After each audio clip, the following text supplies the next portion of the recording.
श्रीधाम वृंदावन में माता श्री आनंदमयी जी के आश्रम में एक वयोवृद्ध संत आए दौड़ते हुए और आनंदमयी माता से बोले, मैया मैया। हां बाबा, मुझे छिपने की जगह बता दो, छिप जाऊं, जल्दी बताओ। मैया बोली, जाओ भीतर वाले कमरे में छिप जाओ। बाबा गए, अंदर कमरे में छिपे, आध घंटे बैठे रहे। थोड़ी देर में लौटे, बोले मैया अब जाऊं। मैया बोली, जाओ, पर छिपे क्यों थे, कहां जा रहे? अरे मैया, कन्हैया के संग गेंद खेल रहे थे, हम हार गए। वो हमें दाव देने के लिए पकड़ने के लिए पीछे पड़ा, हम भाग कर यहां आ गए, छिप गए। अब तो चला गया होगा, अब जा रहे हैं मैया, जा रहे हैं। ऐसे ऐसे लीला सिद्ध संत जिनको निरंतर भगवान का ही दर्शन होता रहता, भगवान की लीला में। गिरिराज गोवर्धन की परिक्रमा करते हुए एक संत चले जा रहे हैं और उनकी जटा एक झाड़ी में उलझ गई। महात्मा वहीं खड़े हो गए। किसी ने कहा सुलझा लो। महात्मा बोले, क्या हमने उलझाई है जो सुलझा लें? जिसने उलझाई सो सुलझाए। तो साथ वालों ने कहा कि हम सुलझा दें, तो तुमने उलझाई है क्या? ये प्रेमियों की बातें अलग तरह की होती हैं। वहीं खड़े रहे, उलझी लट, जिसने उलझाई है वही सुलझाएगा, तुम जाओ। सब लोग कहां तक प्रतीक्षा करते चले गए और महात्मा वहीं खड़े रहे पूरी रात। जिसने उलझाई है वही जाने। तो सवेरे सवेरे भगवान ही प्रकट हो गए। भगवान श्री श्याम सुंदर नंद नंदन आनंद कंद श्री कृष्ण भगवान बोले, बाबा हम सुलझा देते हैं, हमने उलझाई। तो बाबा बोले, तुम कौन? तो भगवान बोले, तो हमको नहीं जानते, हम भगवान, हम ही श्री कृष्ण भगवान। बाबा बोले, हम तो नहीं जानते। तो हमारे कहने से मान लो। तुम्हारे कहने से क्यों मान ले कि तुम भगवान हो? अब भगवान भी बड़े हैरान कि अब हमारे होने का प्रमाण कौन देन है? हम तो स्वयं कह रहे हैं। तो भगवान ने कहा कि आप कैसे मानोगे?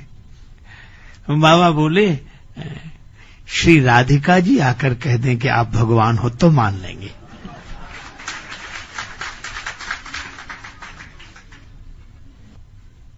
अब बाबा का हठ। भगवान गए, श्री राधिका जी से प्रार्थना की, उन्हें लेकर आए।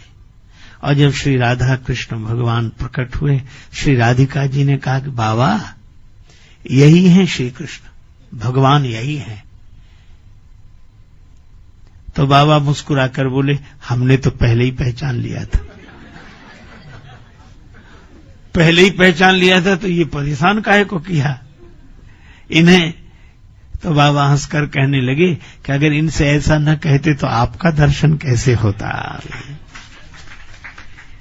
और भगवान वो जटा सुलझा देते हैं। बाबा आनंदित होते हुए चल दिए। अब इन प्रेमियों की कथा कोई बुद्धि से सुने तो अटपटी लगेगी। भगवत रसिक रसिक की बातें रसिक बिना को समझ सके ना। जिनके लिए सर्वत्र श्याम ही श्याम है, सर्वत्र कृष्ण ही कृष्ण है, ऐसा समझना चाहिए कि भगवान ही उनके लिए संसार के रूप में प्रकट हो गए हैं। अपने प्यारे की छवि देखते हैं, सर्वत्र देखते हैं। एक वयोवृद्ध व्यक्ति से कहा कि तुम्हारे बाल तो काले थे, सफेद हो गए, तुम वृद्ध हो गए हो। वो कहने लगा कि ऐसा मत कहो कि हम वृद्ध हो गए। भक्त थे। अच्छा, वृद्ध नहीं ना, श्वेत श्वेत लखि कचन को वृद्ध कहो मत कोय, खोजन में घन श्याम के गई श्यामता खोए। हम तो श्याम सुंदर को खोजने में श्यामता ही खो गई, और सचमुच भगवान को खोजने में श्यामता खो जाती है। श्याम के मिलने पर आनंद ही आनंद। अद्भुत लोग होते हैं। एक महात्मा अभी कुछ वर्ष पहले हमें एक जगह मिले, श्री राम जी का बड़ा सा चित्र रखे, अपने साथ ही रखते थे, वस्त्र में लपेट कर ऐसे। तो आए प्रणाम करने को, अरे हमका आप भगवान को लिए हैं, तो भगवान को उन्होंने बिठा दिया प्रणाम। तो बोले महाराज हम थोड़ी देर से आ रहे हैं। तो हमने कहा कहां जा रहे हो? कहने लगे वो विद्यालय खुल गया होगा। विद्यालय खुल गया तो राम जी पढ़ते ना वहीं। उन्होंने उस विद्यालय के प्रधानाचार्य जी से बात की कि आपका कुछ नहीं, वो हमारे राम जी को पढ़ा दिया करो। तो कैसे? कहा हम कक्षा में बिठा जाया करेंगे। प्रधानाचार्य ने कहा कौन झंझट मोले, बोले आप बिठा जाना है। तो बड़े प्रेम से जाते, आनंदित होते हुए, राम जी अब तुम पढ़ो, हम आएंगे शाम को ले जाएंगे, है ना, दोपहर को तुम्हारे लिए कुछ व्यवस्था भी तो करनी है, खाना पीना, फिर पढ़ लेना, है ना, पढ़ लोगे तो अच्छा रहेगा, राजा के बेटे हो, 4 अक्षर पढ़ लोगे तो अच्छा रहेगा। ये 10 बजे बिठा जाते, शाम को 4 बजे ले आते। अब ऐसी स्थिति जिनकी हो, जो यहां बुद्धि का प्रयोग ही ना हो, ऐसे भाव से भरे भक्त, वे संसार से, उन्हें ऊपर उठने की जरूरत नहीं। उनके लिए तो भगवान संसार के रूप में ही प्रकट हो गए, भगवान ही संसार बन गए। तो ऐसी स्थिति में तुलसीदास जी कहते हैं कि जब भगवान नाम रूप लेकर प्रकट हो जाएं, अनेक नाम हैं उनके, अनेक रूप हैं। भगवान श्री कृष्ण का रूप है तो नंद नंदन श्याम सुंदर के प्यारे प्यारे चरण, श्री राधा रानी के चरण, इनका चिंतन करें। राम जी श्री सीताराम जी, तो श्री सीताराम जी के चरणों का चिंतन करें और मनन रहे, मस्त रहे, मगन रहे। अच्छा देखो, बात बड़ी सरल सी है। आप टेलीविजन देखते हैं और टेलीविजन में मान लो कि आप 30 नंबर का सीरियल देख रहे हैं, उसमें ऊपर लिखा है 30 नंबर, रिमोट आपके हाथ में है, चाहे जिधर जाओ, आगे बढ़ो तो 31, 32, 33, 34, 35, वो 60, 70 तक चला जाएगा। लेकिन उस 60 तक मान लो उसकी रेंज है, तो उसके बाद तो 0 आएगा कि नहीं? या फिर पीछे लौटना शुरू कर दो, 29, 28, 27, 26, 25, 24, और जैसे इधर 1 आएगा तो इधर भी 0 आ जाएगा। ये रास्ते दो अलग अलग हैं। एक आगे बढ़ रहा है, एक पीछे लौट रहा है, एक सबको स्वीकार कर रहा है, सब भगवान है, और दूसरा सबको नकार रहा है, यह भी नहीं, यह भी नहीं, यह भी नहीं। यही नेति नेति का मार्ग है, नएति नएति, यह भी नहीं, यह भी नहीं, और सबको नकारते नकारते नकारते नकारते अंत में हमारा अहं 0 हो जाता है। और सबको स्वीकार करते करते भी हमारा अहम 0 हो जाता है। उधर भी 0, इधर भी 0। रास्ते कभी एक नहीं होते, लक्ष्य कभी 2 नहीं होते। लक्ष्य तो एक ही है, 0 तो आ नहीं है, चाहे सबको स्वीकार करते हुए जाओ, चाहे पीछे लौटते हुए आओ। और इसीलिए मुझे लगता है कि रास्तों को कभी एक नहीं करना चाहिए, लक्ष्य कभी 2 नहीं होते। लक्ष्य तो एक ही है, 0 तो आ नहीं है, चाहे सबको स्वीकार करते हुए जाओ, चाहे पीछे लौटते हुए आओ। और इसीलिए मुझे लगता है कि रास्तों को कभी एक नहीं करना चाहिए, पर लक्ष्य को एक रहने देना चाहिए। आप ऐसे सोचो, मान लो आप किसी शहर में रहते हो, वृंदावन में रहते हो। अब वृंदावन को लेकर लोग तरह तरह की बातें करते हैं।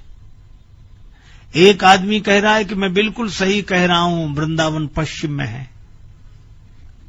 दूसरा कह रहा है कि नहीं, पूरब में है। एक कह रहा नहीं, उत्तर में है। दूसरा कहता नहीं, दक्षिण में है। अब चारों झगड़ रहे हैं। एक कह रहा पश्चिम में, एक कह रहा पूरब में, एक कह रहा उत्तर में, एक कह रहा दक्षिण में। अरे ये झगड़े कर, अच्छा कोई झूठ नहीं बोल रहा है, कोई असत्य नहीं बोल रहा है, लेकिन कोई एक नहीं बोल रहा है। सब अलग अलग बोल रहे हैं। और हम यह कहते हैं कि सभी की बात सच है, भले ही अलग अलग हो। जो पूरब में है उसके लिए वृंदावन पश्चिम में होगा ही, और जो पश्चिम में है उसके लिए वृंदावन पूरब में होगा। जो उत्तर में है उसके लिए वृंदावन दक्षिण में होगा। जो दक्षिण में उसके लिए वृंदावन उत्तर में होगा। पर यह बात सही है कि ये जितने लोग बोल रहे हैं, वृंदावन के बारे में कोई नहीं बोल रहे हैं। यह तो अपने होने की सूचना दे रहे हैं कि हम कहां हैं। और वृंदावन से पूछो कि तुम कहां हो, वृंदावन कहता हम न उत्तर में, न दक्षिण में, न पूरब में, न पश्चिम में, हम तो अपनी जगह हैं। तो जिसको जहां से जो लग रहा है वह वहीं से चल दे, बहस न करे, विवाद न करे, चलना शुरू करे। और जब वृंदावन आ जाएगा, चारों ही पहुंच जाएंगे, तो न उत्तर रहेगा, न दक्षिण रहेगा, न पूरब रहेगा, न पश्चिम रहेगा। फिर तो वृंदावन ही वृंदावन रहेगा। अभी हम लोग अपनी अपनी जगह से बढ़ते नहीं हैं, वहीं खड़े खड़े झगड़ते हैं, इसलिए पहुंच नहीं पाते। तो मैं आपसे चर्चा कर रहा था कि इस तरह जितने लोग बोल रहे हैं सब सही बोल रहे हैं। इसीलिए हमारे यहां भिन्न भिन्न आचार्य हैं, पर सबने बिल्कुल सही कहा, पर सबने अपने होने की सूचना दी कि वे कहां हैं और अपने लोगों को कहां से भेजना है। इस तरह उन्होंने निश्चय निर्णय किया। इसीलिए सभी वंदनीय हैं। और तुलसीदास जी कहते हैं कि चाहे सब अलग अलग तरह की बात करें, पर सब कर मत खगनायक एहा। सब एक ही बात कहते हैं, करिए राम पद पंकज नेहा। भगवान के चरणों में प्रेम। और यही बात महाराज दशरथ संसार से ऊपर उठकर भगवान तक नहीं पहुंचते हैं, वे तो भगवान से प्रार्थना करते हैं कि आप हमारे लिए संसार हो जाइए। और भगवान पुत्र रूप में उनके यहां प्रकट होते हैं। इसी तरह भगवान श्री राम गुरु विश्वामित्र जी के संग पर गए साथा हरसी चले, हरसी चले, हरसी चले, हरसी चले। राम जी हर्षित होते हुए चले। देखो, गुरुदेव की आज्ञा में प्रसन्न रहना, यह राम जी हमें सिखाते। हरसी चले। आगे बढ़ते जा रहे हैं। एक आश्रम आया। आश्रम एक दीख मगमाही, लेकिन अद्भुत आश्रम है।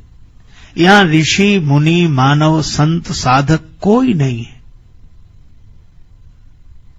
और आश्रम है। अरे और तो और श्री तुलसीदास जी कहते हैं, खगमृग जीव जंतु तह नाही। पशु नहीं, पक्षी नहीं, सब आश्रम छोड़कर चले गए। छोटे छोटे जीव जंतु भी आश्रम छोड़कर चले गए। इसका आशय ये अहिल्या माता का आश्रम है, और अहिल्या माता से जो भूल हो गई ब्रह्मवश, उसके कारण भी इतनी परित्यक्ता मान ली गई है कि परिजन परिवारी जनों की कौन कहे, खगमृग जीव जंतु भी वो जगह छोड़कर चले गए। अहिल्या जी के साथ कोई नहीं, कोई साथ देने वाला नहीं, खगमृग जीव जंतु तक नहीं। लेकिन अहिल्या जी पत्थर की शिला बनी पड़ी है। यह काव्य है, पत्थर की शिला। और हमें लगता है कि अहिल्या माता पत्थर के समान, पत्थर को मान सम्मान अपमान कुछ नहीं लगता। सर्दी गर्मी वर्षा पड़ा है, सबने साथ छोड़ दिया, कोई बात नहीं। वह तो मार्ग में पड़ा है, और किस मार्ग में पड़ा है? जो मार्ग अयोध्या से जनकपुर की ओर जाता है, उस रास्ते के बीच में जो मार्ग भगवान के नगर से भक्ति के नगर की ओर जाता हो, जो भक्ति भगवान का मार्ग हो, जो अयोध्या जनकपुर का मार्ग हो, उस मार्ग के बीच में पड़ी है। सबने साथ छोड़ दिया, लेकिन जाऊं कहां तजे चरण,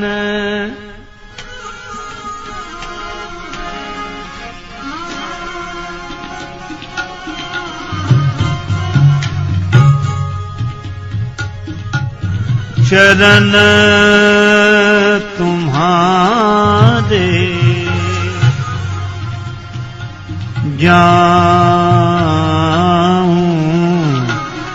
कहां तज चरण,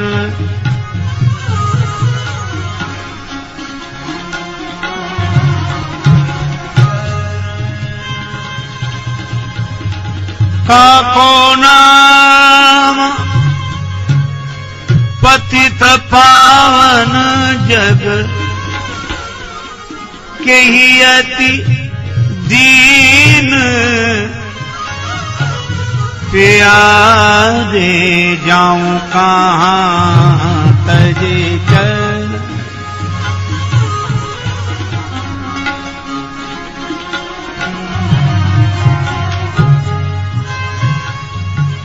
चरण तुम्हारे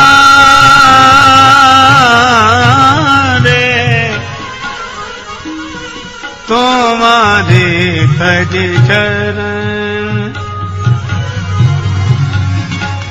जाऊं कहां तज चरण।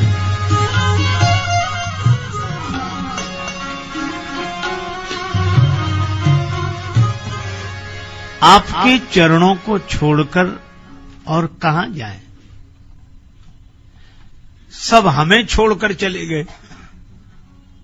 संग सखा सब तज गए, कोई न निभयो साथ, कह नानक इस विपत में एक टेक रघुनाथ। अब तो आपके चरणों का आश्रय है, आपके चरणों का भरोसा है। जाऊं कहां तज चरण तुम्हारे।